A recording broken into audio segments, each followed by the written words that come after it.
Privatizing public schools, it just doesn't work.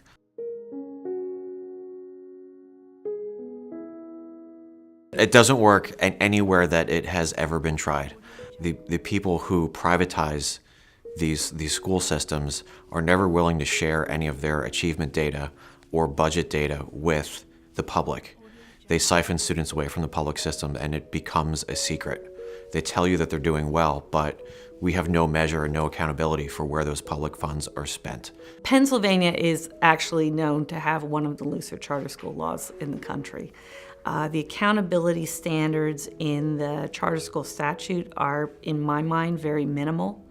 In the time that I've been teaching, I have seen the accountability for public schools rise every year, more and more and more ways in which we have to satisfy the public that we're doing a good job.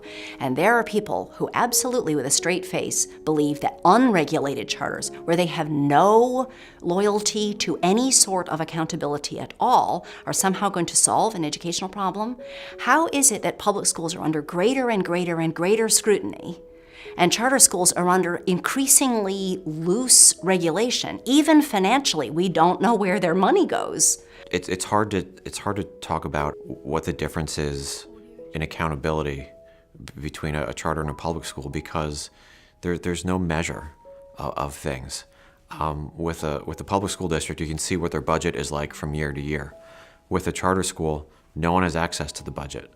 No one has any idea how much money is being spent on supplies, or on books, or on facilities, or on staff. And no one knows how much money the charter school is making.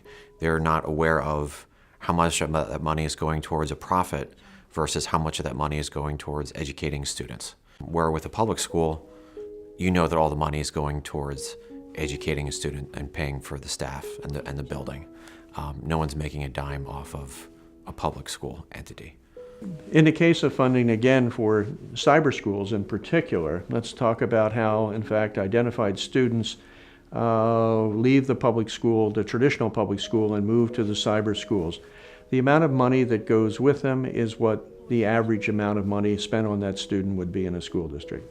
Let's say $13,000 on average. That $13,000 then leaves the public schools, goes to the charter school, where the charter school may actually only spend $6,000 or $7,000 at best, really in educating that student. Additionally, if that student is then identified as a special needs student, then the amount of money that actually flows from the traditional public school to the cyber school increases dramatically, usually twice as much.